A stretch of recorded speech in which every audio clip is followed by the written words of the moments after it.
Hey kids, do you like wrestling? Well, we like wrestling too. We are Shake Them Ropes here on the Voices of Wrestling Podcasting Network. Myself and Chris Novembrino kind of doing a lazy river of wrestling criticism, going through the news and whatever happened in stateside television wrestling. And also, you know what? Sometimes we just like to watch old stuff and talk about that too.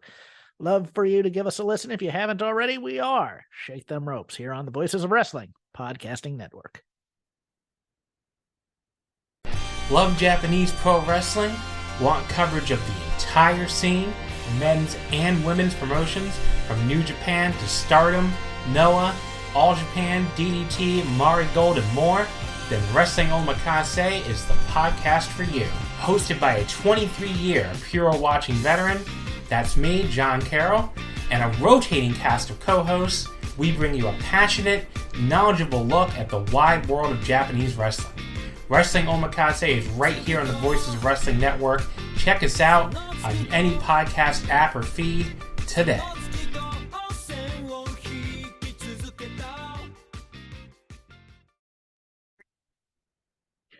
Welcome back, everyone, to the Gentleman's Wrestling Podcast. I am your host, as always, Jesse Collings, here on a Sunday evening, flying solo. And the reason I am doing this show is because I am going to review both AEW All-In and Ring of Honor's Supercard of Honor.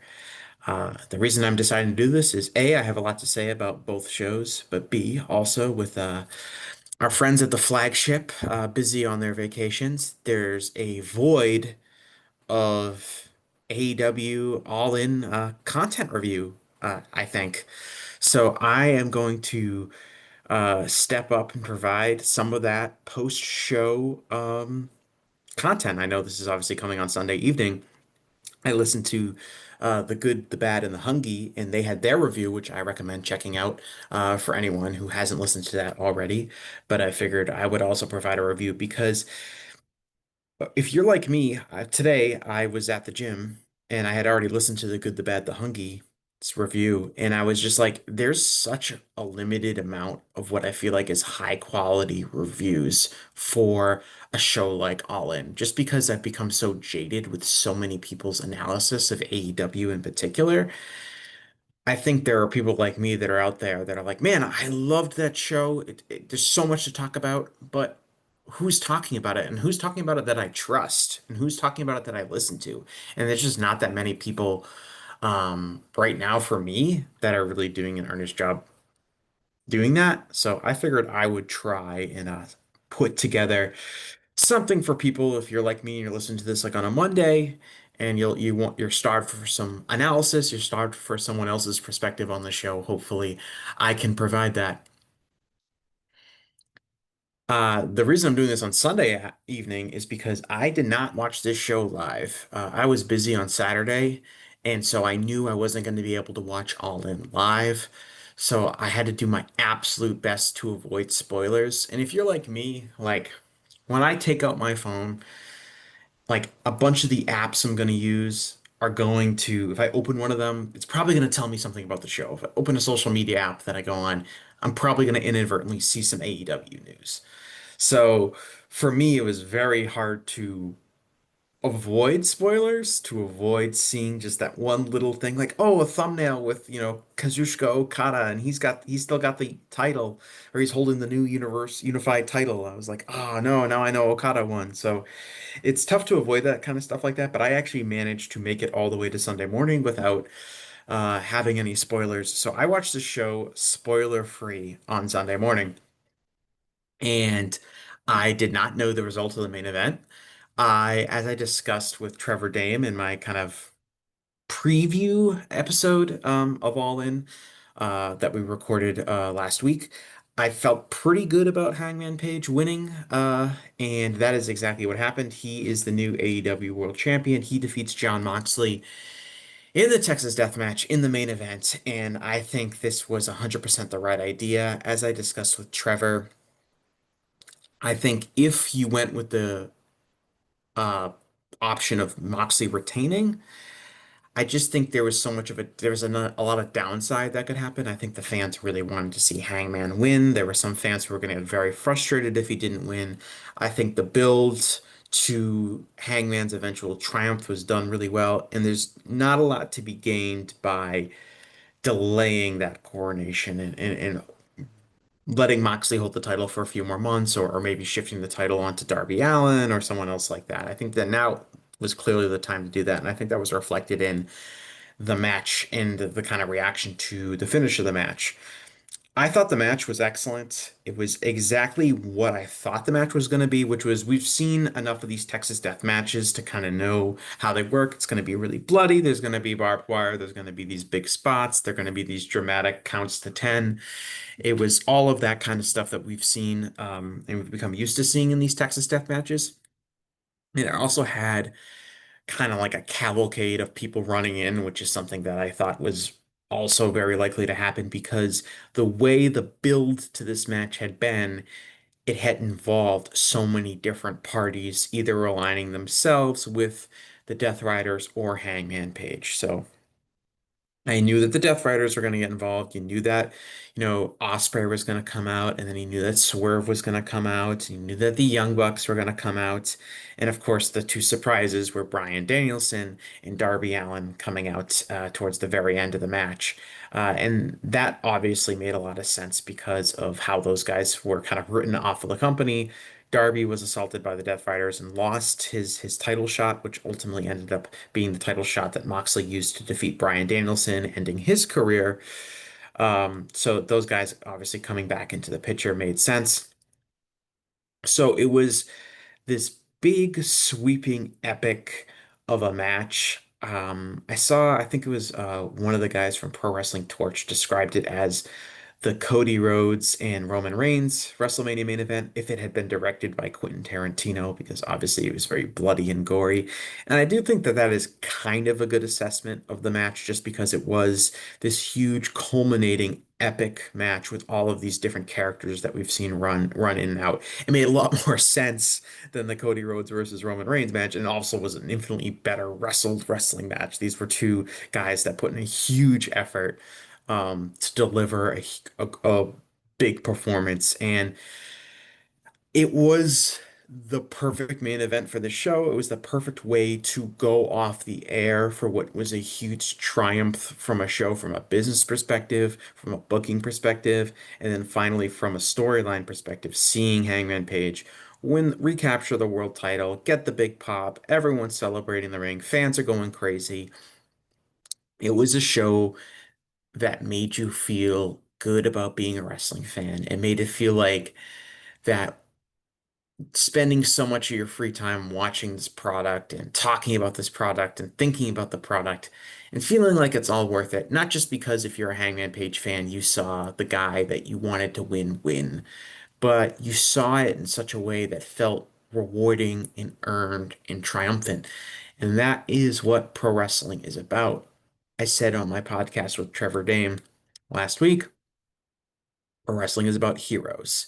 It is about getting people that have a strong emotional connection with the audience and people feel invested in, and making those people feel like larger than life figures. That's ultimately what the cornerstone of professional wrestling and really any form of entertainment is really about. Any story-driven entertainment is about characters you believe in and invest your time in, and ultimately seeing them triumph in some way. And that was how this match played out. It was Hangman Page overcoming the odds, getting help from his friends, burying the hatchet with Swerve on screen, and it culminating in him winning the world title. And that is one of the main reasons I think AEW has been so successful lately. It is because they have done a great job creating heroes, creating baby faces. And whether or not you are the biggest Hangman Page fan in the world, or you wanted somebody else to maybe get the world title shot off of Moxley. Maybe you wanted Swerve to do it. Maybe you wanted Darby Allin to do it. Maybe you wanted Will Ospreay to do it. There were a bunch of different ways you could go about this, but I think it's hard to deny that nobody in AEW has the kind of special connection with the audience that Hangman Page does. He is the person that has that kind of special connection that only the very top baby faces have. And kind of the ironic thing about this is go back in time to Hangman Page losing the world title the first time, which he lost to CM Punk. And there actually are a lot of similarities between CM Punk and Hangman Page in regards to their connections with their audience. There is this impression that like CM Punk did a great job blending what felt like his real life persona into his character. Is obviously the work shoot promo that he did on Raw was the pipe bomb promo was obviously a huge part of that. But part of the reason fans felt so connected to CM Punk in the way that they never really felt that connected to John Cena was because they felt like they connected with CM Punk the person and what he stood for and the way he vocalized his opinions, and it resonated with people and created this really important bond between this on-screen wrestler and the fans that are watching the show and paying tickets to see it live. And I do think fans feel that way about Hangman Page. They feel like they know Adam Page, Stephen Woltz, the person, not just the wrestling character. And they feel like they really want to live and die with what this guy's character does. So if that is he's winning matches, he's losing matches, he's winning the world title, he's getting screwed out of the world title.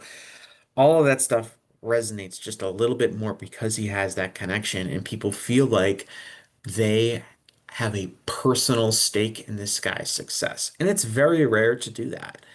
Um, and so it's kind of ironic that Punk and Hangman's kind of share those similarities. Obviously, those are very different people, and part of the issue with Punk, and especially over the last few weeks with Punk in Saudi Arabia and Punk really doing, the apology tour and the press conference in Saudi Arabia was feeling like Punk really betrayed his own fans because he was just exposed as a phony that he wouldn't really stand up and do what we considered to be the right thing just for a little bit of extra money.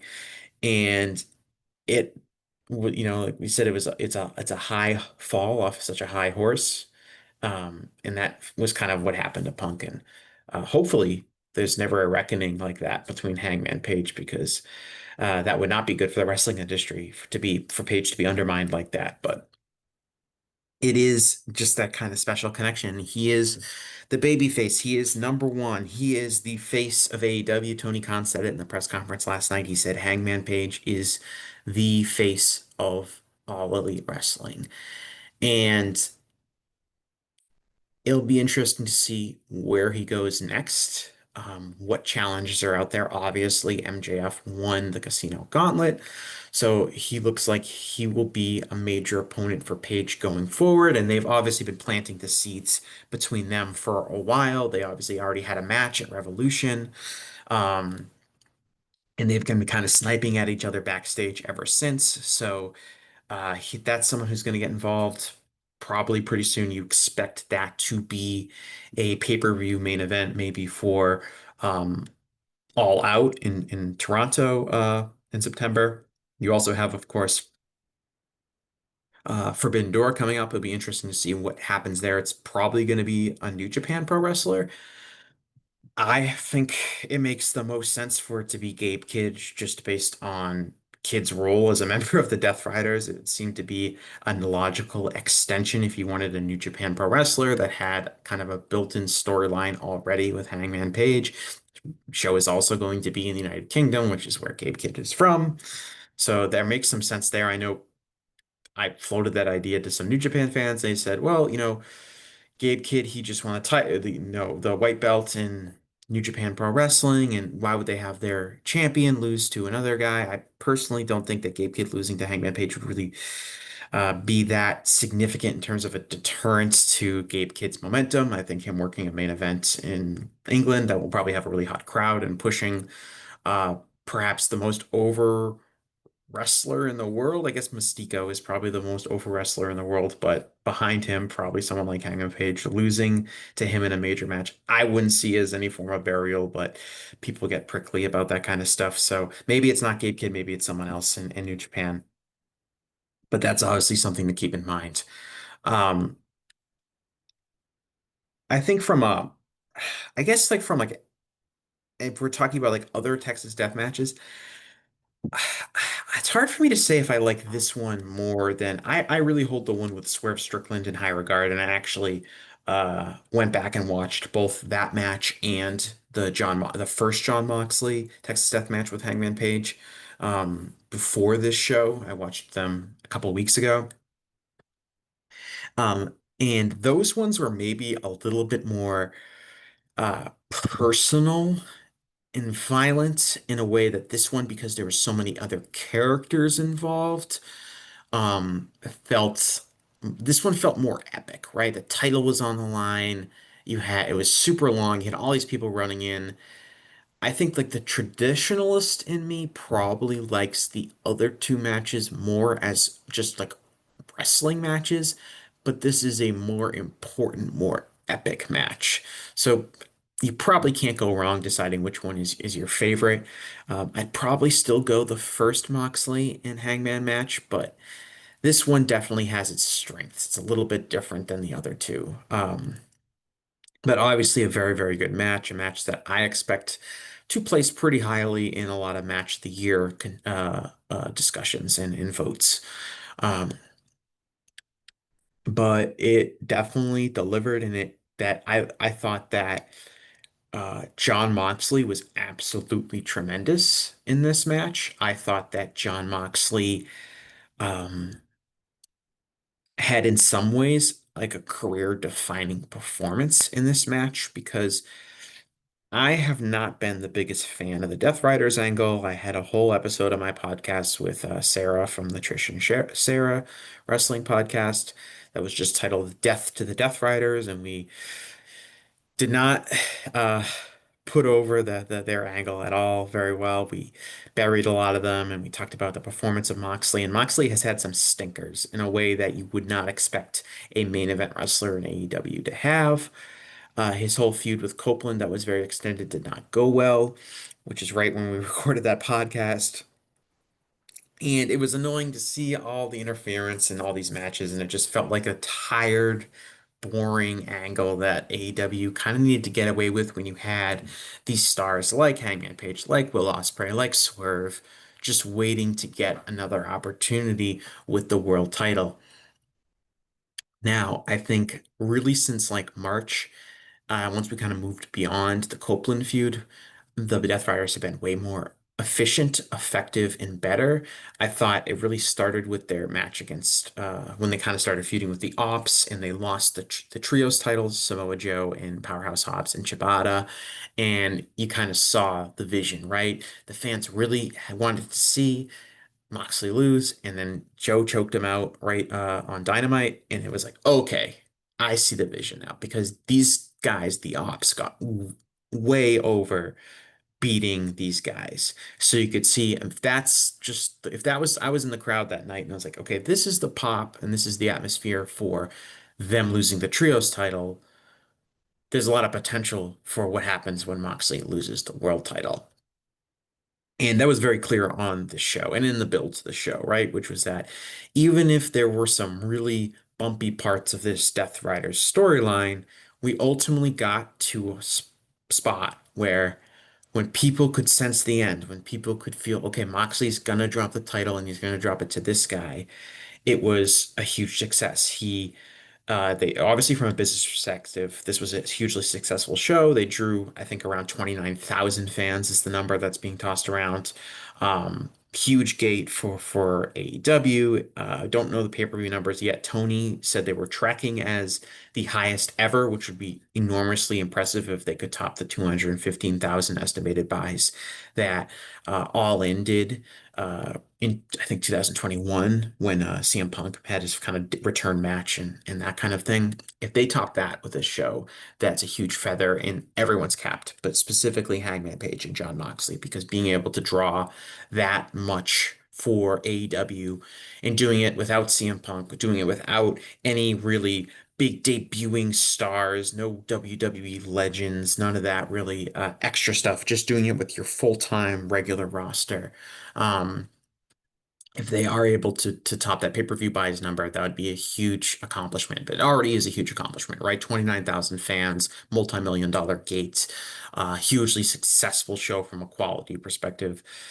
it's already a huge accomplishment. But they had this whole build up to this match, and then in the match, Moxley was tremendous, just being the bully heel, the monster in the movie that you can't quite kill. Did a great job just putting it on Hangman Page, building up sympathy for Page, making it feel like, oh man, maybe Page isn't going to come out of this on top. Maybe the monster is going to win. And then just his selling at the end. So they did the same finish as the first Texas Death Match they had, right? Hangman throws him over the top rope and starts choking him with the chain. First, they tease it, right? He throws him over the top rope and you think they're going to do it again, but Moxley has it scouted this time, right? He holds on to Page's hair, he carries him over the top rope, and it kind of avoids it happening. But a few minutes later, he's not so fortunate. They do it again. Now, the first time in the first Texas Death Match, Moxley taps out kind of immediately, which I always thought was kind of interesting because the whole point was that, Moxley was willing to go further than Hangman, and Moxley was tougher than Hangman. And then, of course, once Moxley is really faced with what feels like a life and death situation, he immediately tapped out. They go back to that for the finish to this match, but instead of immediately tapping out, Moxley hangs on, and he's bled so much in this match. He bled so early from the fork spot at the beginning of the match, which is one of the best visuals I have ever seen in AEW, and I know the guys on the Good, the Bad, the Huggy review pointed this out first, but like the whole camera angle of the triangle choke, and then just seeing Moxley's head, where you see Moxley's, bald head, no marks on it at all, and then you just see Page stab him with the fork, and just how much blood came out of his head. It was like, this wasn't a guy blading and then pretending, oh, this thing split me open. This was a guy just getting the top of his head just carved to shit with a fork. It was amazing. Um, but Moxley had been bleeding for like 40 minutes profusely, and he's hanging by that chain and he's flopping around like a fish, fighting for his last breath. And it just felt so momentous and it felt so dramatic. And every single person in the arena could feel, oh my God. That was that loud noise. I'm getting excited just thinking about it again. Just everyone in that arena being able to feel that Moxley's reign was ending and Hangman was actually legitimately going to win this match. And when he tapped and they got the big crowd pop, it was special. And it was delivered exactly the way you wanted to see it delivered. And that stuff goes a long way. I think when we're talking about AEW's business, we're talking about investment, both financially and emotionally, right? Fans were emotionally invested in this match. They feel rewarded. You don't always have to reward the fans 100% of the time. Part of the dance is disappointing them with certain results to set up um, a bigger result down the line. But when you have a show like this and you feel the momentum reach this kind of point where the fans are just absolutely demanding it, when you deliver, that goes a long way because fans feel like their emotions are being warranted and that the booker and the key decision makers behind the scenes respect the feelings of the fans. And then um, from a business perspective, you're asking people to lay down $60 for these pay-per-view shows. These pay-per-views are long. You want them to finish the show feeling like, wow, that was totally worth my money. I'm glad I spent the money and the time watching that.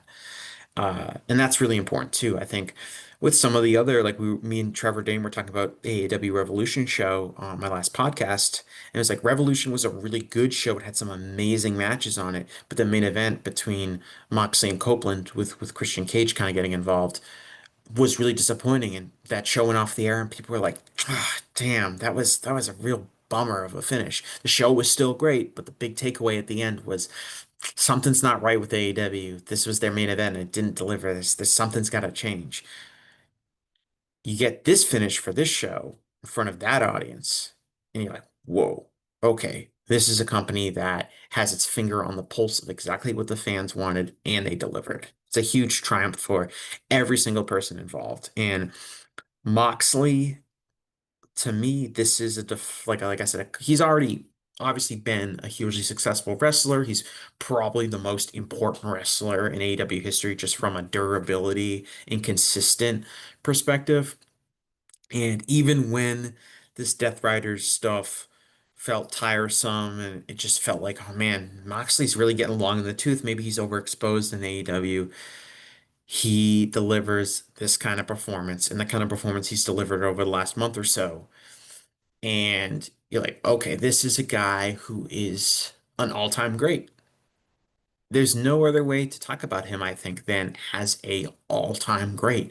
Look at what he delivered from a emotional perspective and from a business perspective over the last few months with really strong ratings, growing attendance figures, and then obviously this show being as successful as it was. It's like this is what we would call like an all-time run. If this was the territory days, I know it's not the territory days anymore, but if it's like we were talking about an event like like in the mid south, like in mid south in the early 1980s, right? And like, oh, JYD, he was chasing, the Freebirds for so long, and then they did this. They did 30,000 fans at the Superdome. This is basically the equivalent of that, right? Hangman Page was chasing Jon Moxley, and they did 30,000 fans at the I don't know, Globe Life Field, that's what it's called. I really wanted to call it the ballpark in Arlington, which is the old Texas Rangers Stadium, which this new one replaced. But it's called the Globe Life Field. Uh, I'll add that from a stadium perspective, like I know it's a baseball stadium, it's not a football stadium, so it's not nearly as big as some of the arenas we see like WrestleMania in, or like Wembley Stadium. It's much smaller than those buildings, but from a visual perspective, from right when the show started and they kind of showed the huge mass of people, it felt like there were 70,000 people there. That's what it looked like. They did a great job shooting the crowd and making it feel like this is not just an arena show. This is not just, us running an NBA arena for a pay-per-view. This is our biggest audience we've ever had in the United States. And this is our version of WrestleMania. And that's what All In should be. It should be their version of WrestleMania. Um, having that big annual signature event is something that every wrestling company in the world wants to have. And yes, there's WrestleMania. Yeah, there's Wrestle Kingdom, right? There's also like the G1 Climax Final, and there's the Royal Rumble, and there's other ones that take place during the year. Your CMLL has their anniversary show, right? Um, Even indie promotions like Rev Pro has high stakes, right? And WXW in Europe has a 16 carat tournament, right? Every company wants to have these big annual events that mean something to the fans. And they've done a great job with All In, both of the two Wembley shows and now this show as well, kind of blessing it. And unlike like the Wembley Stadium show, like the first Wembley Stadium show, obviously massively successful, like maybe the biggest paid attendance for a wrestling show of all time. But it's also like, oh, it's AEW, the company's still kind of new and exciting, debut in England, debut in Europe, novelty of running a show at Wembley Stadium for the first time since SummerSlam 92.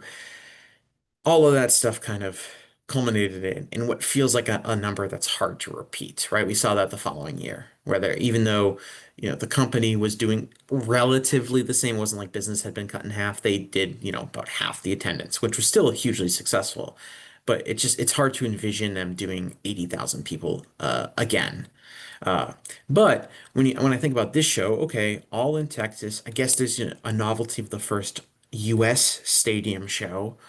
Um, that a lot of people were interested in. But what this show was a really well-built pay-per-view. They've been hyping it for months, even before we knew what was on the card, right? Even when they were, pushing other pay-per-views, they were always reminding us, all in Texas, coming up this July, all in Texas, tickets on sale next month, all in Texas, tickets on sale next week, on sale now, you can still get tickets. They've been building and pushing this thing for like probably over 6 months, probably since towards the end of last year.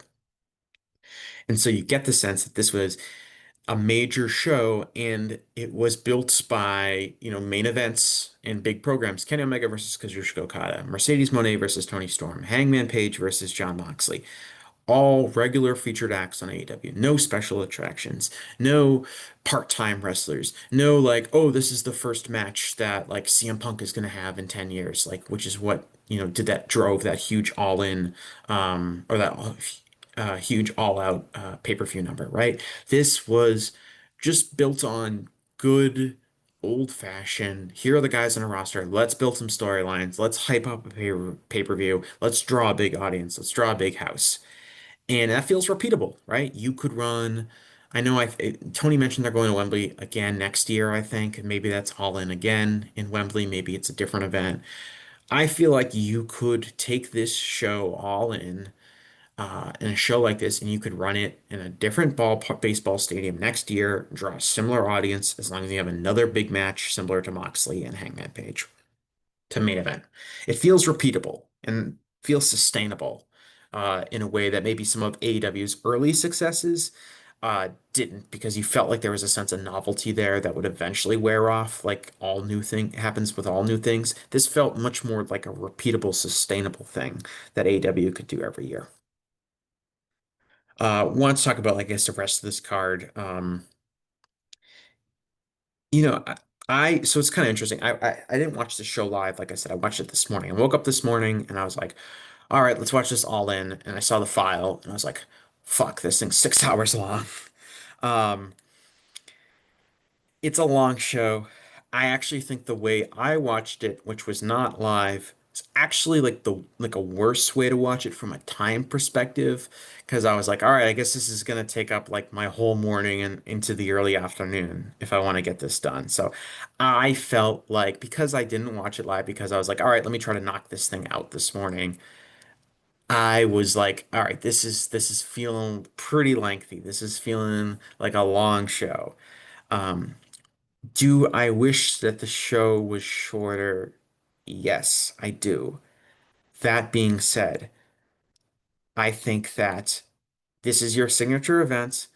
This is the show you've been hyping for 6 months. Just like I said, this has got all these matches. Overstuff that bad boy. Make it feel like you're giving your fans your money's worth. And at the end of the day, your takeaway should not be, man, that show was really long. Maybe you were thinking that at like the 4 hour mark, and you're like, can we speed this up? Maybe this show doesn't need to be so long. But when you get that main event and you didn't lose the crowd, right? The crowd was hyped for that main event. They were hyped for it throughout. They got a huge pop. Hangman Page goes out with a giant pop, looking like $1 million. You're not like, okay, the show was too long. It wasn't too long. It could be shorter. It'd be more convenient if it was shorter. Most things would be, but this is what you want to have when you're delivering a show like All In. If the show was bad or it had some matches that just were really dragged and you were just kind of waiting for the main event to kick around, then the show is also too long. But that wasn't this show. The show had mostly very good matches on it, entertained the crowd, kept them into it for pretty much the entire time. There were a few lulls here and there. We'll get to that in a few minutes. But for the most part, this was a sustained, strong show for its entire 6 hour duration. I did not watch the 0 hour, so I could have watched, like, I guess it was technically an hour longer or 2 hours longer. But I didn't watch that. So, but just the main card, 6 hours. And look, here's how you watch All In, right? You don't do what I did, which was watch it next morning. You say, All In, it's going to be a Saturday. It's going to be in the afternoon, which is great for a long show because it means you're not asking people to stay up till 12 or 1 a.m. But you say, it's Saturday. It's gonna start at 3. You know what? Let me have some friends over. Let me order a pizza or maybe make some wings or something like that. And we're gonna watch the show. It's gonna be like the event of the day. That's how you have to approach it. You know it's gonna be really long. You know it's gonna be epic. You gotta just make it your event of the day. Do not like do it like me and be like, all right, maybe I can watch this, kind of before I do some other stuff on Sunday. That's not how you should watch this show. You should definitely make it your whole day. And that's great. You should have having a whole day where you get people to celebrate pro wrestling, get excited about pro wrestling, to build their day around pro wrestling. That's awesome. And I think that's something, if you consistently deliver year after year, you're on your way to making this your premium signature events every year for AEW. The rest of the show, I guess I'll do like a little reverse order here. Um, Okada versus Kenny Omega. So this was, um, interesting. This could have been a main event on any pay-per-view. And it was kind of billed as a main event on this show, but I think most people would say, okay, Page and Moxley was obviously the main event. But they give you this match, on pay-per-view, and I think the main takeaway most people have is this was not as good as their other matches, which isn't that surprising because the other matches were part of this, very important long-standing story. You have the Wrestle Kingdom match, and then you have the draw, then you have Kenny winning the G1, and eventually Kenny winning the 2 out of 3 falls match. Actually, did Kenny even win the G1? I think maybe Kazuchika Okada won the G1 match. Anyway, my brain is kind of fried. Anyway, so you have those 4 matches. They're all part of this, big, huge 4 match series in New Japan. Another lifetime ago, right, for these guys, right? Um, you're having the match in 2025. Both guys are older. Both guys are probably not at their peaks in terms of in-ring ability, although they're both still very good. They go out and they have what I thought was an absolutely fabulous pro wrestling match. It wasn't like, oh my God, this is the greatest match I've ever seen, which is kind of my takeaway from some of those previous matches that they had. But at the end of the day, you're looking at an absolutely tremendous wrestling match. And while I was watching it, I thought that, you know what, this is such a great match, and it is so great in like just a different way than your typical great AEW matches are. Like saw, obviously we saw the Texas Death Match afterwards, but those Texas Death Matches are a very particular type of match and a particular style of match. We've also seen matches like previously on the show, right? We saw Swerve and Osprey versus the Young Bucks and these other like really great Osprey and Swerve matches that we've seen throughout AEW's history. Those are wrestled at a certain pace with a certain style. That's different than these Okada Omega matches. These Okada Omega matches are actually way more traditional and very much like kind of like peak New Japan structured from the length of them, from how they start to the builds to the finishes to the those classic Okada final stretches of matches that he's really the best wrestler of all time in delivering those stretches. I think that's almost like indisputable. That's like his superpower in terms of being an all-time great wrestler is his psychology and his ability to just come up with these really creative final few minutes that make him who he is, make him, this legendary all-time great wrestler. And we did that and like I said, didn't quite hit the emotional heights that the previous ones did, but that's like an impossible bar to clear even for these guys. But what it was is like, you know what, this was a great match and it was great in just a different way than I think a lot of the other great matches we see in AEW. It wasn't as focused on high spots. It definitely wasn't focused on blood or table spots or things that like of that nature like we saw in the main event. And there's nothing wrong with matches, great matches being focused on that. I just like the variety of seeing something a little bit different. And I think Omega and Okada really worked this match like a peak New Japan match, and I think it delivered. Um, on that end. And it made me again feel good about um seeing this match in AEW and seeing the kind of variety that this show brought together. It's like I said, it's kind of like I think this is gonna end up kind of being like a hidden great match of all time. Which sounds kind of preposterous, right? So Omega versus Okada. It is, a part of this legendary feud. And I was actually thinking this right when they got the bell pops, bell rings, and they get this big bell pop, and the guys are looking at each other. And I remember thinking like, you know what? There's a case to be made that if it wasn't for Omega versus Okada, AEW doesn't exist because that was such an important match that put Kenny Omega and to a different degree, like New Japan Pro Wrestling and Okada on the map in the United States. Just people hearing about, oh my God, there was this match in Japan. It's the greatest match anyone's ever seen. And New Japan had already been building a lot of momentum in the United States before and had been growing internationally for a few years before that match took place. But that kind of takes it to another level and helps create, I think, this appetite for major high quality non-WWE pro wrestling. And I think you flash forward a couple more years, and then you have, of course, the creation of AEW. Kenny Omega is a key member of that, and obviously you get to Okada coming to AEW, and then we get this match again. So it's a hugely important match. But I think, look, on this show, when people think about this show, they're going to think about Hangman Page versus Moxley. And then they think of Omega and Okada. And because it is not going to be remembered as part of like this epic series of matches like the 4 that they wrestled in New Japan Pro Wrestling was, um, it'll be kind of like, you know what, this is going to be a really bad comparison because some people might really dislike this movie, but I feel like this is like The Godfather Part 3, where Godfather Part 1 and 2 are two like unassailable all-time cinema classics. A lot of people consider either the first or second one to be the greatest movie they've ever seen, just like a lot of people feel like one of the Omega Okada matches is the greatest match they've ever seen. And then years and years go by and they create The Godfather Part 3. And when it comes out, a lot of people are like, this is kind of weird. It's clearly not as good as The Godfather 1 Part 2. It's also coming years later and these actors are older and it feels kind of unnecessary that it exists. And honestly, looking back on it now, you can watch The Godfather Part 1 and Part 2 and you never need to watch The Godfather Part 3. It's not important at all to understanding like The Godfather. And nobody even really thinks of Godfather as a trilogy. It's really just The Godfather Part 1 and Part 2. And Part 3 is like this auxiliary extra kind of movie that you don't really need to watch. But Godfather Part 3 is actually like a pretty good movie. It's not at nearly the level of Godfather Part 1 and Godfather Part 2, but if you actually were to watch it today, you'd be like, man, that was pretty good. I enjoyed that. And I kind of feel like this Omega Okada match might end up being like that, where it's not essential viewing to understanding the Omega Okada feud. That's going to be all the New Japan matches. It is not going to be viewed on the same level as those matches at all. But that does not mean that this was not a great match because it was. It's definitely a better match relative to match quality than The Godfather Part 3 was relative to movie quality.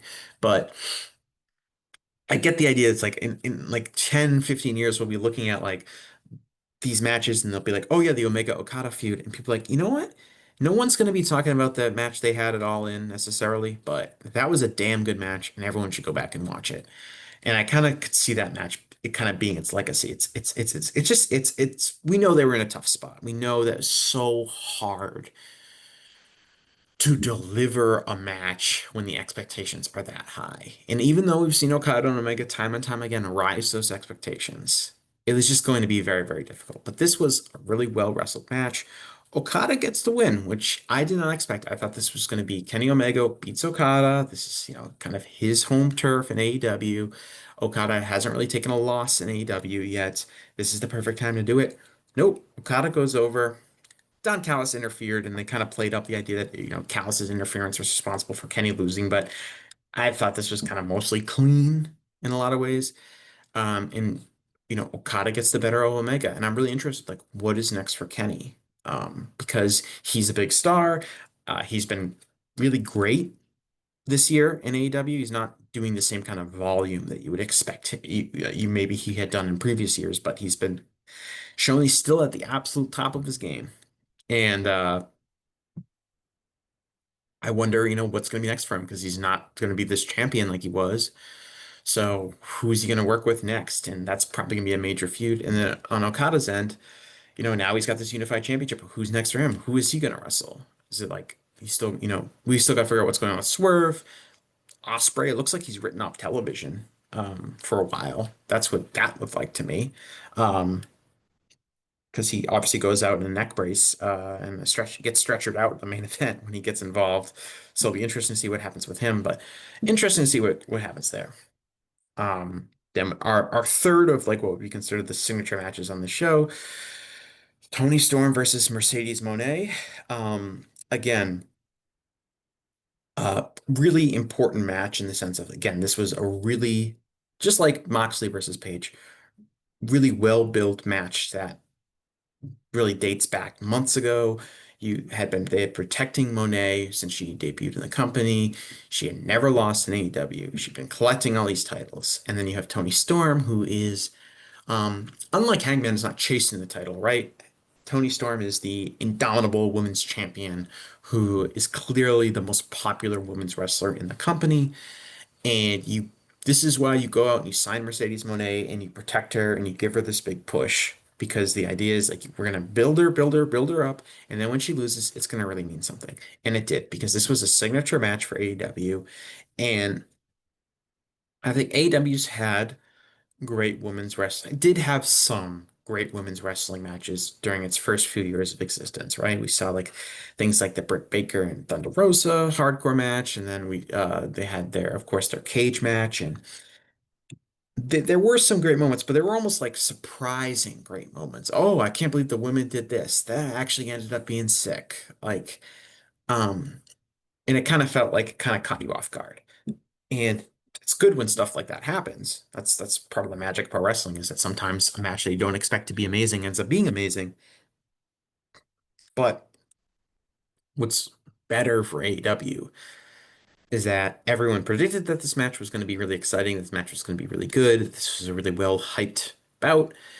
And then it delivers. And it's like, okay, we're way past the point where the women's division can sometimes really exceed expectations. We're now at the point where the expectations are high, and then the women go out and deliver.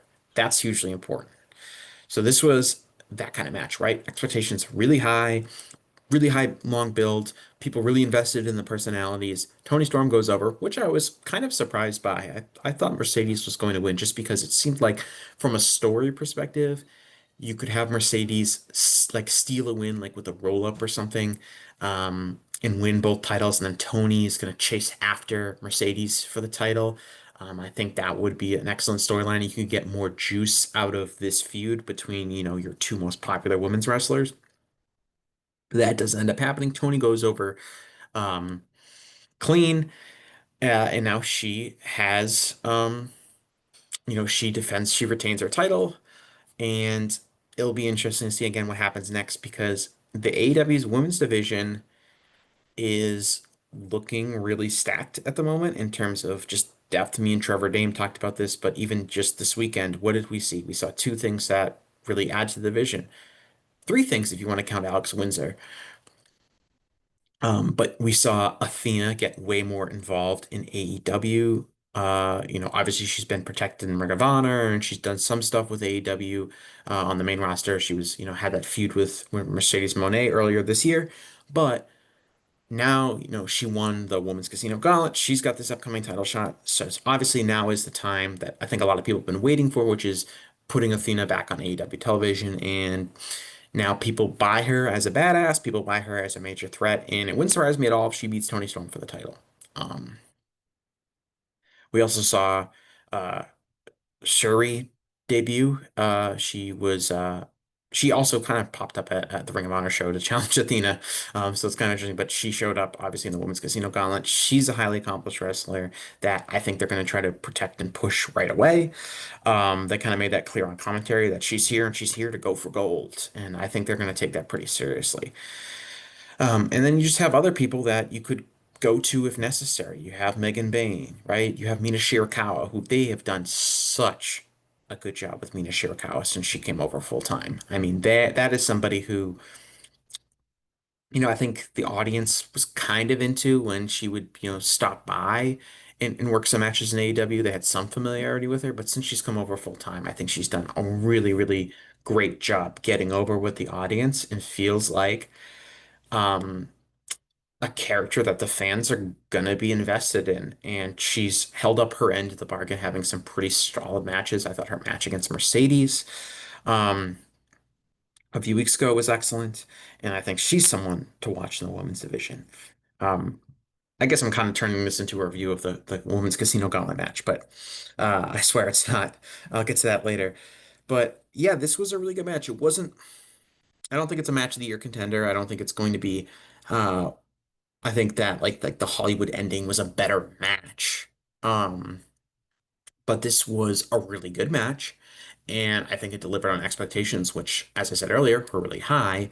The finish was sick. The strong zero off of the top or middle rope, I guess, was really cool. And she beat Mercedes 1, 2, 3, nice and clean. So really good match, really exciting finish, totally delivered. And I think it just overall, again, talk about the positive vibes with Hangman Page winning and what does that mean for the men's world title. Took this match and was like really, really positive vibes for the women's division. Again, had been trending upwards for a while now, especially as this Toni Storm character has caught fire and Mercedes has found her footing in AEW. And now coming off of now you're seeing some of the depth of the division get built up. You still have Mercedes and Toni around as their respective champions. It's a great time for the division, easily the best it's ever been, and in a real opportunity here, I think, to even cement things further. Jump back to to the beginning of the show. And I kind of got the big three matches kind of out of the way. I'll kind of speed these through a little bit more. Opening match, trios title, the Ops beat the Death Riders. The start of kind of what would be seen as like, okay, it's going to be a bad night for the Death Riders, with Shibata, Hobbs, and Joe retaining over the Death Riders team of Claudio and Wheeler Yuta, with Gabe Kidd, who's he's a mercenary. He is not a member of the Death Riders, but he is basically also a member of the Death Riders. Um, Good match. I mean, again, it feels like Gabe is going to do something major at Forbidden Door. That's, what was this match kind of about? It was like, okay, let's show Gabe as this representative in Japan Pro Wrestling, and he's clearly going to be in, a figure on AEW television, moving forward. So that seems like something that's going to happen.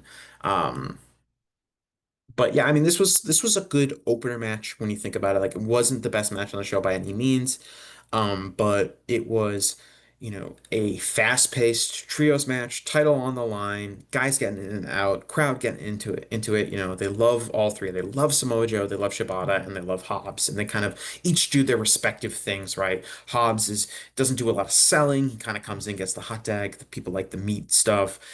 Shibata is actually the guy who kind of takes a beating and does all the selling, which is funny when you consider his physical status and how only a little while ago he, wasn't taking any head bumps or anything like that. And in this match, he's like, bump machine Katsuyori Shibata because, he's got to beat the guy taking the bumps so he can come in and, tag Hobbs and Samoa Joe. Really good stuff. Claudio, as always, is always excellent. Wheeler Utah, like, I don't know if Utah gets enough credit for really leaning into his role as just this, little shit that the crowd just has open hostility towards, and kind of has like go away heat in a way, but not all the way where it's like, okay, Wheeler Utah is on my TV screen. I don't want to see it click, which is, I feel like, sometimes the way people talk about him. I think he does a great job. Just people just feel like he's this completely disrespectful prick. And they just want to see someone like Samoa Joe or Hobbs or Shibata beat the shit out of him. I think he's really effective in that role. I think like this is also like this is kind of like the same kind of heat that I think like Sammy Guevara and Jack Perry get, which is when they have a young guy that maybe has struggled to get over in a certain role. AEW fans sometimes get worried that Tony is going to push this guy way harder than he deserves to be pushed. And there's like this extra level of resentment where it's like, not only do I dislike Wheeler Utah, but I'm also really mad because it seems like the company is going to give him a big push that he doesn't deserve. And that leads to this like extra like kind of go away heat that you get from the audience. Um, and I don't really think that's fair because I think Tony has deserved the benefit of the doubt where Tony will not go all the way with somebody who is not getting over, right? We've seen him, uh, for lack of a better term, give up with people like Sammy Guevara and Wardlow, and Jack Perry to a degree. Not totally themselves from AEW, but understand like these guys probably are not going to be the world champion day. But there's still a role for them to have in the company. And I feel like Wheeler Utah is in that role right now where I think some people are like, oh man, this guy really sucks. But I think everyone, even the people that say that, know that Wheeler doesn't actually suck. And he's actually in a perfect role for his skill set right now. Great job with the shaggy hair and beard too, just looking like an asshole too. That's a key part of healing. Um, the men's casino gauntlet match. My hot take is I think these casino gauntlet matches can be a lot of fun. I like them better as a TV match and like a TV gimmick. I thought this one went really long, and I was kind of like, man, this is a long sh again, I knew this was going to be a long show. Um, I was like, like it's a lot. I thought it dragged in certain portions. It's a great gimmick, right? It's basically the Royal Rumble where music hits, guy comes down, new guy gets a pop, runs wild, gets cut off, another guy comes in, does this, and eventually someone gets a pinfall. Um, I like the gimmick where like the timing intervals are just random, which is a great explanation for like how you know someone can come down always right at the right moment when, one guy's in the ring alone or two guys are beating up on one guy and then another baby face can come down and even the odds. And I just like that they're like, we're not going to do every 30 seconds. We're not going to do every minute. We're not going to do every 2 minutes or whatever. We're just going to do it whenever we damn well feel like it. And the gimmick will be the timing is random. And I just like that. And obviously I like seeing, a lot of these guys, what kind of reactions they get from the audience and things like that. Um, it just, it's just a long, long match, 35-minute match. With and it also is a great way to get a lot of people on the show, and you have, this is your big show of the year, so you kind of want to have this kind of gimmick match where you can just get a bunch of guys who you want to reward for by being on the show. Uh, so that's all well and good. I mean, MJF wins. He steals the pinfall at the very end, which kind of, makes sense from where they were going. And you kind of had the MJF Mark Briscoe feud kind of as the tipping point for this. And then you also had Mystico getting involved. Very interesting to start to see how over Mystico will get with the AEW audience. I thought that, his music hit and people were like, "Oh yeah, Mystico's out. Let's get excited for him." I think that, there's education for the audience that I think if you're a hardcore CML fan, you're like, fuck yeah, Mystico's here. But there's not a lot of people like that in the audience. As Mystico gets more and more TV time on AEW and he gets treated like a big deal, which they always do, that will be something to see. Like that with his eventually the charisma that has made him such a big star in CMLL and such a big star in Mexico, will that really translate to the AEW audience? I think they're starting to see that.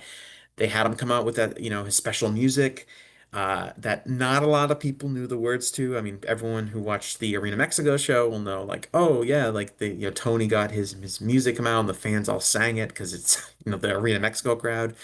Not a lot of fans in the Globe Life field knew his song, but in the future, if they keep doing it, more and more people will, and people will sing along. What is one thing we know about American wrestling fans? Those motherfuckers love to sing along to entrance song. So this is right up their alley, is Mystico having the fans sing along to the chorus of his entrance music. So if they keep doing that, he is eventually going to get over in a big way. The TNT title match, obviously, so this is a really like, interesting part of the show, I guess, in the sense of Adam Cole comes out, announces he's vacating the title, and gives this very sad speech where he talks about his injury, unspecified at the time, but it seems like it's almost definitely a concussion. Um, and he's got to vacate the title. We all know Adam Cole has had a lot of trouble with concussions. And he even said, if this is goodbye forever, in his promo, and it just bummed the crowd out, as one would expect such a promo to do. Um, so it was kind of understandable that following that whole instance, you have this kind of four-way. That's again, it's also slapped together the night before, right? You're supposed to be Kyle Fletcher versus Adam Cole. Instead, like we're just gonna do a four-way: Dustin Rhodes, Daniel Garcia, Kyle Fletcher, and Sammy Guevara.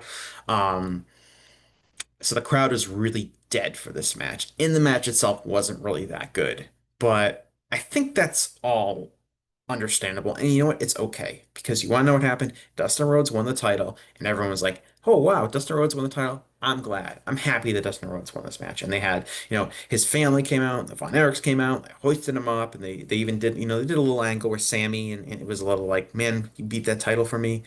You took the title in a match I was also in." It's kind of like a little beef they might have.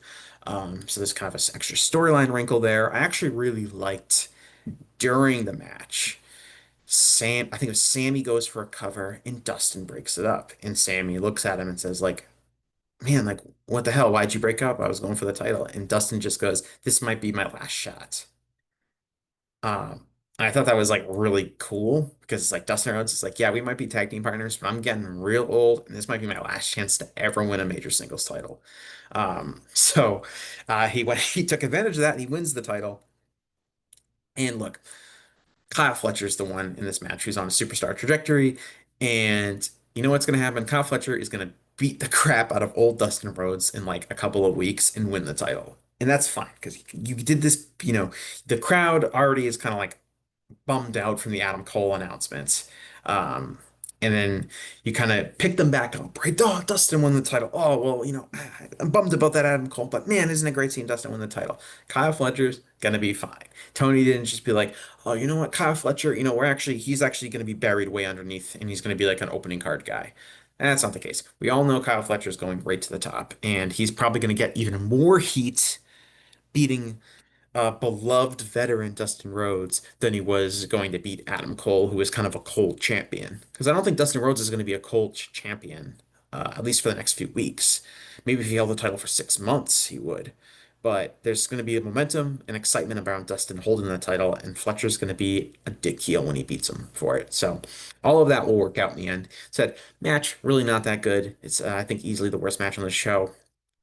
But I understand the booking decision, and it was kind of cool seeing Dustin win the title again. Um,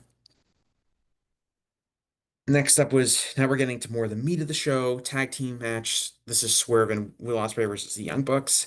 I thought that the Young Bucks were going to win this match because I thought the stipulation Swerve and Will Ospreay could not challenge for the world title for the next year if they lost was going. I think that was just. I said this with Trevor Dame. That was a great stipulation. Because it really made me, like the Smark fan at home, think, oh, they're gonna lose because that sets up an obvious storyline. It keeps Swerve and Will away from Hangman Page, and they're gonna be really mad at one another for costing themselves, a year's potential worth of a title challenge. And that when we get back to All In next year, both those there's going to be a whole storyline where both guys are going to be fighting for their chance to get a title shot. Like they would be like the main event of the Owen Hart Classic because. Uh, the winner gets a title shot All In and it'll be their first chance to get a title shot in a year. They didn't end up going in that route. They actually just beat the Young Bucks, and the Young Bucks are no longer EVPs, which kind of wraps up that storyline. My impression was that Swerve and Will were not going to be EVPs when they won. I think Swerve even said, like, we're not going to do that. There's no way Will could be an EVP. We're going to give it back to the fans, which I guess it just means that there's going to be no, like, on-screen EVP, which would be fine by me. I noticed on the website, I saw this going around social media that that Swerve and Will have EVP on their title on their roster page. I don't know what's going on with that. Hopefully, they're not actually EVPs, and hopefully, we can put this kind of storyline to bed. The match was predictably great. Um, I thought the Young Bucks entrance was amazing. The Young Bucks come out like on like a mock dressed like, Revolutionary War figures on this like mock boat. Great like this boat, this wooden ship that's supposed to be like Washington crossing the Delaware. And it's just like on this like cart. It reminds me of like the ring cart from WrestleMania 3, like Andre the Giant and Bobby Heenan rode in on. It's just like this weird platformed boat, and it actually like stops and goes up higher at one point, like it's on a scissor lift. Um, I don't know why. It's great. That's like if I was like had Tony Khan's level of money and like I would want like weird wrestling memorabilia, like the boat cart that the Young Bucks came into All In Texas on would be something that I would want. And they had like this declaration of power that they just gave to Justin Roberts, and he rolled out like it was like an actual scroll of parchment paper like it was the 1700s. It was just fun aesthetics. The entrances across the board were pretty cool. None of them were like that insanely elaborate, but all of them were just kind of cool. Hangman Page had this woman who I can only describe as a professional whistler, who just like whistled his entrance theme with an acoustic guitar accompanying it, which was very strange but pretty cool. Mercedes Monet, I thought had a great entrance with she had like the comically large tail on her jacket that had like all the names of the people that she's beaten on it. Um, Kenny Omega had like a live rendition of his entrance music played. Toni Storm had her little vignette beforehand, so it was all good stuff. Um, One other thing I want to add, this is totally random and this has nothing to do with the tag team match, but like Darby Allin, his Mount Everest video, which was pretty funny. It's very odd because they play this video where it's Darby Allin on the summit of Mount Everest, and he's like top of the world. I'm on top of Mount Everest, but Jon Moxley, I'm coming for you. And then like the announcers are like, "Whoa, who was that?" And it's like, who else in AEW would be on the summit of Mount Everest cutting a promo on Jon Moxley? It's also a video, and I know he's wearing like, like his, all his mountain gear, and he also grew a beard, so it doesn't really look like Darby Allin, but it's very clearly Darby Allin. But the announcers, of course, the dumbest people in the world, are like, oh, who could that be? And then for whatever reason, Bryan Danielson wearing a blue Panther mask actually runs out like immediately. So it was like, was Bryan Danielson the person in that video on Mount Everest? It was just kind of really strange, but it all got pops. And of course, Darby rappels down from the Globe Life Field's roof and then beats up the Death Rider. So it all worked out. But I just thought that was kind of just really funny. Just the video was really cool with the Mount Everest stuff, and then the announcers being dumbfounded by who that could possibly be, and then of course Bryan Danielson wearing a Blue Panther mask of all people, because he's such a nerd. Of course, he's going to be wearing a Blue Panther mask. Um, all that stuff. But anyway, back to this tag title match. Um, Great stuff by the Young Bucks, who, I mean, like, Will Ospreay and Swerve are great wrestlers. Do they really need to be coached through a great match? Obviously not, but there's no denying, like, Young Bucks being as good of a tag team as they are the kind of the brains behind putting together matches like this. This felt like a frenetic, incredible Dragon Gate match at times, just with the pacing and the fast moves and the liberal use of tags and just all of that kind of stuff. Like it just felt like one of those great classic Dragon Gate matches, which is really unsurprising because that's where the Young Bucks' roots are, and the Young Bucks have really helped popularize that style around the world. Um, Coming from their experience working in Dragon Gate, working Lucha Libre, and obviously Will Ospreay and Swerve are well accustomed to working that style as well. But just the pacing, the kickouts, like they did that whole thing where they just were all hitting big moves and kicking each other, and like Young Bucks hit stereo Canadian destroyers, but then Will Ospreay and Swerve Strickland short fighting spear and both hit house call and hidden blades, and then they all collapsed. And that's the kind of spot where some people will be like, they none of them didn't sell the Canadian destroyer, and that's a bad for wrestling, and this is why no one draws. And it's like 29,000 people got to their feet and started screaming because of how good that spot was, because it was awesome. So it's like just like one of those things that like the dumbest people among us will complain about something like not being dumb and not being able to get over. Meanwhile, 30,000 people are stomping their feet in appreciation. Um, just great stuff. I mean, these are, Will and Swerve are two of the five best wrestlers in the world. The Young Bucks are still, I think, clearly the best tag team in the world. And this was their work. This was their contribution to the show. In a lot of ways, like Swerve and Will Ospreay are kind of overqualified to be in a mid-card tag team match on this show, but the way it was built up, and obviously Young Bucks' credibility, and the high quality of the deliverance on this match, doesn't feel like they were missing from anything bigger. We then had the women's casino gauntlet match. Um, this was just kind of a mess. It definitely didn't drag as long as the men's one, which I'll give them credit. It wasn't quite as long, but it was still 27 minutes. So that's not like that was short. And there's some good stuff in it, right? I thought the finish with Athena hitting the O face on Mina Shirakawa kind of out of nowhere. It's such an impressive move and made Athena look like a complete killer, which is really important. And you can see the crowd buying into her as a major threat to Toni Storm. So all of that was good. You had, this was mostly filled with the people that have been filling up, women's television time, right? Chris Statlander, Megan Bayne, Queen Aminata, Thekla, obviously Willow, Thunder Rosa. So you get all these people kind of popping in, and doing their kind of, big moves, and then some very similar layouts to the men's match. This one also did have like a lot of interference and like other women getting involved, and it's already such a chaotic match. You already have all these women kind of just breaking up pinfalls and double teaming people and all this stuff, and it's like you throw on top and it's like, oh, Sky Blue was in here, interfering on behalf of Julia Hart, and it's like, why can't Sky Blue just be in the match? She's not actually in the match, but she functionally basically is because she's just coming in and breaking up pinfalls and helping Julia Hart double team people. And you had Anna Jay get involved. We saw Harley Cameron get involved. It's just like, in addition, this is already a super chaotic match with a bunch of people running into the ring, and now you have other people that aren't even in the match, and it's like kind of hard to remember. Wait, is Sky Blue in this match? Did she get an entrance? No, she just came out with Julia Hart. Oh, like it just kind of was kind of confusing.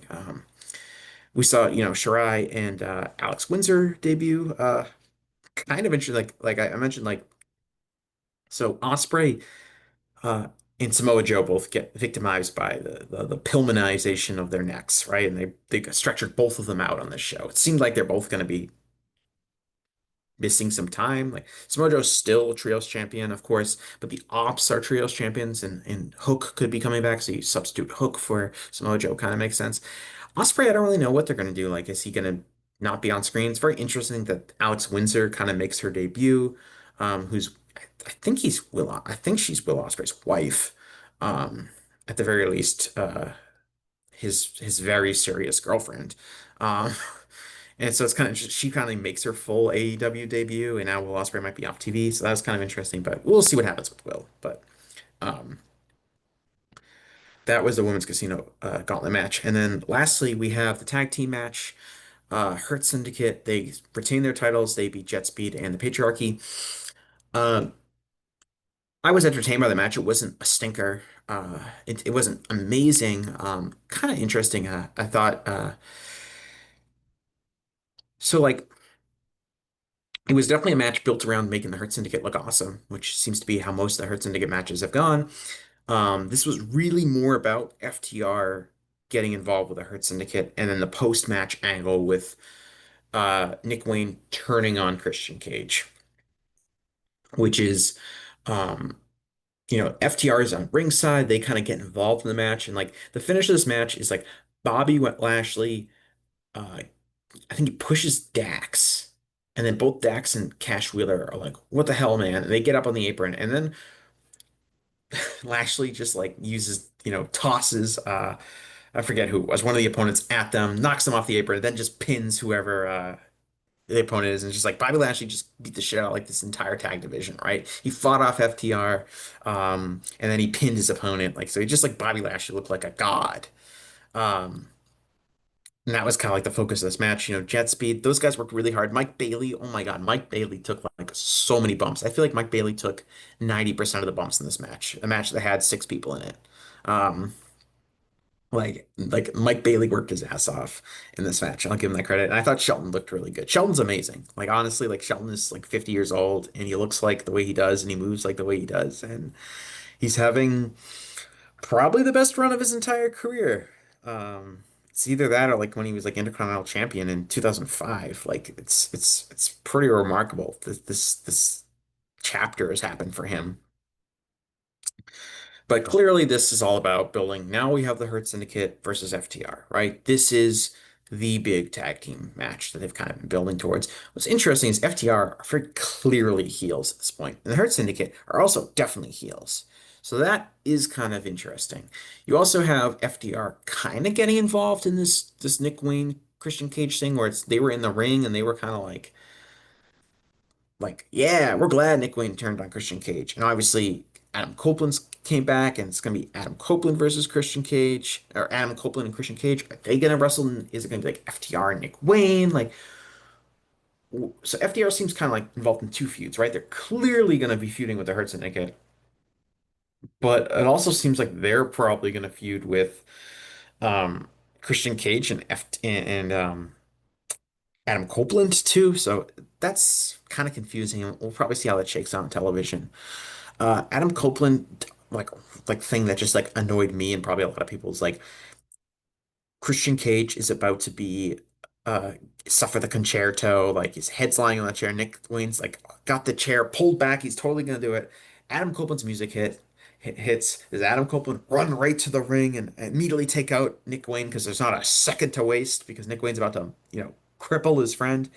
Nope. He just had to like go to the, ramp up the crowd. He's running around the entrance ramp and he's like hyping up the crowd. And it's like, dude, shut the fuck up. Your friend is about to die. The whole point you're coming back is to prevent Christian Cage from being killed by Nick Wayne. And there really shouldn't be a second to waste. And you're out here grandstanding and doing your whole blown, full blown entrance. And it just made him look really stupid. Um, but he's Adam Copeland and he did what Adam Copeland did, which is he gets a gigantic pop from the audience. Those people love him. And they're obviously going to be doing something with Copeland and Christian Cage as a tag team going forward. So we'll see with that. And that will conclude my All In Texas review. But I did want to toss in a review of the Ring of Honor show from Friday, which I thought was fantastic. It's not as epic as All In, but this was a really, really good show. I'll run through it really quick. A great audience. They were at the Esports Stadium in Arlington, Texas, where they had the residency last year. Really good crowd. Obviously, probably like a lot of fly-ins for All In. So you got that really heavily invested, hardcore crowd coming in for the show. So you knew you were going to get a strong crowd. Caprice and Ian Riccaboni are fantastic on commentary. Caprice is great as a color guy who just gets excited about the product and wants you to also be excited about the product. And it really comes through earnestly on screen when you're watching him. He's a really underrated, I think, in terms of a color guy because he's not playing a character. He's not a heel. He's not trying to heel it up like so many other guys. He's a guy that whose job is to hype up and get over the action that's happening on screen and the characters. And him and Ian just do an amazing job, and they have for a really long time. And I'm glad with Tony's purchase of ROH, that he's kept them intact as the unquestioned duo. And honestly, I would be happy to see like Ian. We see a decent amount of time on AEW, and obviously he does a great job there. I'd like to see Caprice do an AEW. Throw him on a third chair on Collision or something like that. Put him out there with Tony and Nigel McGuinness. I think he does a great job every time. Opening match: Hechicero defeats Michael Oku. I thought this match was great. Um, Hechicero obviously is, he wrestles that, very unique submission-based style. The crowd is into him. They really like him. So he's seen as, as a threat. So this was a great audience for him. Michael Oku. Oku's such an interesting guy because Oku gets over in the UK Indies. He obviously has the high-profile feud with Will Ospreay, where he has these great matches. And okay, yeah, he had these great matches with Will Ospreay. Like a lot of people can have great matches with Will Ospreay. But I think Oku, who gets a lot of criticism for his wrestling style, which I disagree with, I think he's fantastic because he does so many little things that so many wrestlers don't do. He's a great babyface. He's great at getting sympathy from the audience. He's great at doing little things to fire them up. He's so good at getting the crowd that's around him. And maybe he's a small room wrestler. Maybe that's where he's best. Maybe this wouldn't work in a stadium setting. Maybe this wouldn't work if he was in an NBA arena. But when he's working like York Hall or he's working a smaller venue like Ring of Honor, it comes across really well. But he's able to have that connection. And I think with Amira, who I think is his wife, um, does like a really great job tying the whole package together, and you just find yourself rooting for this guy. He's obviously got a sympathetic look because he's so skinny. He does, and when he has his signature moves that he does really well, and when he gets over with the audience, it really works. I think he's on his way to doing that in Ring of Honor. And I like the way that they've kind of introduced him to the Tony Khan verse, right? I think if you brought Michael Oku in and you gave him the same kind of push you gave like Mike Bailey or Kevin Knight, which is like, we signed this guy, look at him, he's on AEW television each week, he's wrestling these matches, he's in a tag team, whatever. I don't think he would really succeed because you have to get to know Michael Oakley, you have to get to see him wrestle several times, you have to get that kind of slow burning investment in him to really see where his potential is as a star. And I think starting him off in a Ring of Honor, having him work an opening match, having him lose to Hechicero, in the way he did. I think it's starting off very slow, but I think it's the right course of action. And I don't know what his ceiling is. Do I ever see him being a huge star in AEW? Probably not. but he has a special something, that connection with the audience through his work, right? It's not necessarily through promos or anything. It's because he's a very sympathetic babyface. Um, and I think he's had a lot of experience working small rooms, working in England, building up that reputation. He's someone to keep an eye on, I think, because I think his ceiling is pretty high. Um, he might never reach it, but it's the ceiling itself is pretty high. I could see him down the road potentially being a major player. Next match, $50,000 four-way match. AR Fox wins. AR Fox wins all these matches when there's money on the line. And it's just kind of funny. Like Tony's done this. It's like a booking thing. It's like it doesn't really mean anything because we know all this stuff is fake. Like, but for whatever reason, when Tony just wants to put together a fun, trios match or a fun four-way match or a fun six-way match, he's just like, let's just make money on the line, right? That's something that everyone can understand. Uh, it's like almost a way to satisfy the people who are always crying about where a story is. Like, a match can't just be cool; it has to have stakes. And if you can't if there's no title on the line, or you don't want to build, you don't have a bunch of storylines to build up, you can just say, you know what, all these guys are going to fight for money. That's something that literally everyone understands. So kind of a fun hodgepodge of people: Air Fox, Adam Priest, Atlantis Jr., and Lee Johnson. Opportunity here for Adam Priest, who's kind of carved out a reputation as being one of the best independent wrestlers and one of the best unsigned wrestlers in the world. Um, they obviously gave him a lot of time to shine. It's probably going to see him wrestle more in Ring of Honor. Let me just check. Has he wrestled in Ring of Honor before? Uh, yeah, okay. So he's actually been on TV a little bit. Right. Well, Ring of Honor co-promoted the dog collar match from the Dean show, but it looks like he beat Adam. He beat Aaron Solo, and he's also wrestled Blake Christian and Beast Mortos at some Ring of Honor tapings earlier this year. So he's kind of been in the mix, but I expect to see more of him, just because he's a guy. I will say he was in the ring with AR Fox, Atlantis Jr., and Lee Johnson, who aren't exactly like, the brothers of destruction or the Road Warriors out there. He's really short. He is not a tall man. And I think in AEW, that's not a death sentence the way it would be in AEW, in WWE or other wrestling promotions. But it was noticeable. I never knew he was that short, but I was like, okay, like Lee Johnson looks like, you know, Lee Johnson looks like Lance Archer next to Adam Priest. He's not a big guy, but that's okay. Fun finish. Air Fox had this like weird rope assisted Canadian destroyer I've never seen before. Um, Fun match. Air Fox gets a I guess televised win. But of course it was in Ring of Honor on AEW television, but good for him. Pure title match: Leo Moriarty versus Blue Panther. Like I guess like Sting had those matches with Sting had some really fun matches in AEW, and obviously his last match was tremendous against the Young Bucks. But I was gonna say, like, this is probably the best match you'll ever see a 65-year-old wrestler have. In Blue Panther. Well, he'll be 65, it looks like, in August, or September. So he's 64. Just a really good, fun match. It's a pure title match, so there's not a ton of it's mat work, it's submission wrestling, it's all that kind of stuff like that. But Blue Panther, man's got his working boots on. He took a superplex off the top. He did a tope suicida. Um, he was working, and this was a lot of fun. A lot of it was because it was the novelty of seeing Blue Panther work a match like this, and how well it was worked. But this was a fun match. It's worth your time if you like seeing that particular style of wrestling, and you like to see somebody have a good wrestling match despite having very, very limited athleticism these days. It's a fun match from like that kind of scientific perspective. Um, World title match: Dustin Rhodes and Sammy Guevara defeat Carly Bravo and Sean Dean. This was okay, wasn't great. The Infantry are just kind of they have a good energy about them, but they're not really a great tag team.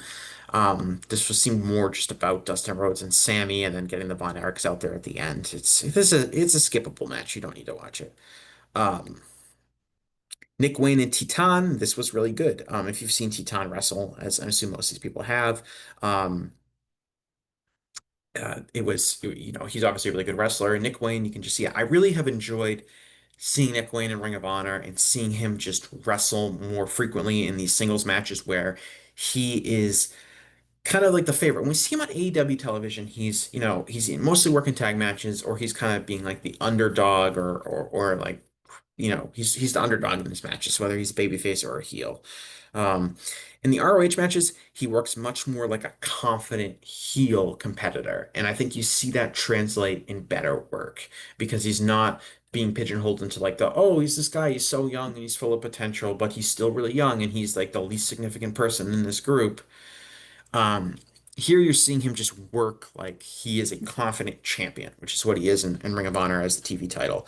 And here he just wrestled a really good match against Teton, so that's worth your time.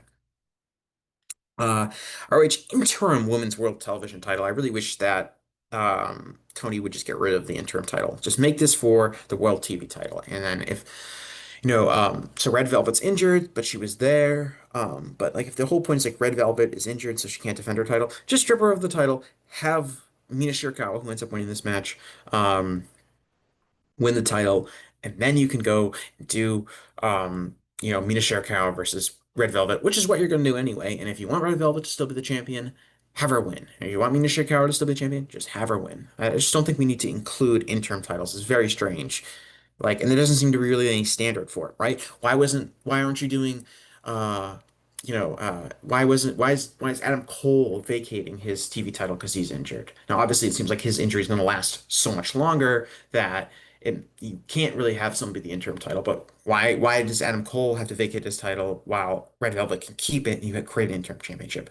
So that's kind of dumb. It's just a logical gap, and I think I'm preaching to the choir there. Mina Shirakawa, though, in this match, very good. This is again, I think they've done a great job getting her over. This was kind of an international kind of style match, right? You bring in Miyu Yamashita from Tokyo Joshi Pro, who was in town because they did a big show on Sunday, kind of piggybacking off of All-In. Texas. I haven't seen that show, but I heard it was very good. And I also heard it did 2,500 fans, which is a huge audience for that promotion and really any promotion in the United States, like outside of AEW and WWE doing 2,500 fans. Like TNA would kill for 2,500 fans for one of their shows. So the fact that Tokyo Joshi Pro was able to do that is awesome accomplishment for them. But she was in town, so was Persephone from CMLL, and Yuka Sakazaki was back. Fun match. It's not like the world's greatest match or anything like that, but it was fun, all action. They did a good job, building. I think like Persephone, they really focused like on her role as a power junior, kind of power junior, power women's wrestler. Kind of tossing around the smaller women. That was kind of cool. There's a lot of focus on Miyu Yamashita and her striking. Yamashita is interesting because she wrestled some matches in AEW. I saw her live against Thunder Rosa, and I didn't feel like she connected at that time with the live audience. But I think if she were to get some more time and get some more, I think she comes across like a believable kicker. Sorry. Um, and I think if she gets more time, she could do that. On television. It didn't really work the first time, but we'll see in the future. But great job by Mina, great job by the woman here. Fun match. And then Athena versus Thunder Rosa. Thunder Rosa, 19-minute match. Um, Thunder Rosa, she kind of reminds me of Becky Lynch, where just the athleticism is just totally zapped, and she just doesn't move around the ring the way that she used to, and it just feels like she's wrestling in tremendous pain. That's what I can think of when I think of Thunder Rosa. That being said, this was a pretty entertaining match. I mean, Athena just has this. It's funny. This Athena run started because on an episode of AEW Dark that they taped in, I think, Toronto, Athena like was a babyface and she just kind of like worked stiff with an enhancement talent, and that kind of made some rounds on social media where it looked like, oh, Athena was laying it in and working stiff and taking liberties with a enhancement talent. It was like a dumb conversation for a day. And that kind of like something clicked with that, and Athena's just like, I'm gonna be that person. That persona that people think I am. That's what I'm going to be all the time. And she has ever since just been this asshole woman that forearms people right in the face. And it's totally changed the trajectory of her career. It's given her this whole other look that she has never had before. And obviously, she's had this super long Ring of Honor Women's World title run. And now starting to see that translate into more time on AEW television. seems like she's headed towards a major program with Toni Storm. But this was another strong match by her, and it's Thunder Rosa's best match in forever. Um, again, you should definitely check this one out. And then the main event, Bandito versus Konosuke Takeshita, one of the best matches of the year. Strong candidate for best match of the weekend. I think most people would point towards either this match or the main event of All-In. But the difference between the two matches is actually like a huge difference because they're totally different matches. This is much more of a traditional match, right? This is a world championship match. Don Callis gets involved like a little bit, but it's just a straight up 1v1 match. It's not a no DQ match. There's not a ton of blood or anything like that. It is just two guys going at it, two wrestlers at the absolute peak of their game. I think everyone knows that Takeshi is one of the best wrestlers in the world. Bandito is having an amazing year. This is the kind of match that you want to see in Ring of Honor, right? Like Ring of Honor struggles to get buzz, struggles to get momentum, but this is a match that takes place and everyone's gonna be like, I don't care if you never watch Ring of Honor, go find Supercard of Honor. Go watch this match. It's if you are a serious wrestling fan, you seriously, want to have match of the year list or anything, you have to watch this match. It was super, super exciting. Just really well built, just like a 30-minute classic. And it's been a fantastic year for Bandito, combined, his work in Ring of Honor, his work in CMLL, his work in AEW. He's having a great year. It's great to see him kind of bounce back. He had a kind of lost year due to injuries and things like that, but he's just getting over more and more with the larger audience in AEW. And this was an amazing match. And I think a lot of people expected Takeshita to win just because it just felt like it makes more sense. He's a bigger star than Bandito, or at least it feels like he's a bigger star than Bandito. He's definitely been protected more on AEW television than Bandito has. Kesha's also going right into the G1 next week, so it also would kind of make sense for him to not be the RH World Champion during the G1. So that also is kind of something that maybe I kind of didn't think about that. Like if you asked me before the show, I would have been like, ah, Takesha's probably going to win. But now I think about the G1, it makes sense for Bandito to retain.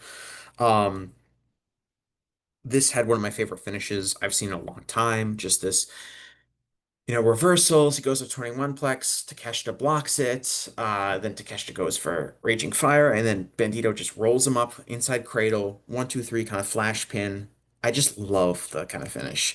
It's great to get decisive finishes. It's great when a guy hits his finisher and gets the win clean. But that nice, inside cradle to just squeak out a win in a 30-minute match against an opponent. I just thought that was fantastic way to finish the match. And just a great show. This is a great show. I think anyone that likes professional wrestling should go out of their way to watch Supercard of Honor. Watch the whole thing. There's not really a bad match on the show. The tag team title match, is a little weak, but other than that, this is a super fun time. So it's going to wrap things up. I appreciate everyone listening. I hope this maybe scratched an itch people had about coming out of All-In weekend. I'm sure the Flagship Boys are going to do an amazing job when they finally review this, and hopefully some other people have some excellent reviews out there as well. But I'm Jesse Collings, and I will see you again next time. Hello, Voices of Wrestling listener. Dave Ryan here. Have you ever wondered to yourself how many hidden gems are hidden away inside the last years of World Championship Wrestling? Have you ever asked yourself how many tenuous gags can be made about the name Mike Enos? And have you ever thought about what it sounds like for two Irishmen to interpret a very chaotic company through its B show? The answers to all this and more are just a click away. Check out Days of Thunder every second Thursday on the Voices of Wrestling podcast network.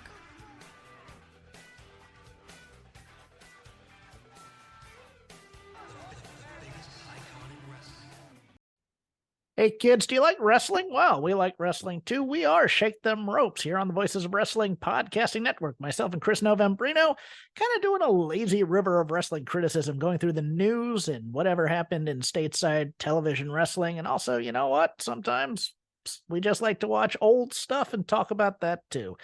Love for you to give us a listen. If you haven't already, we are Shake Them Ropes here on the Voices of Wrestling podcasting network.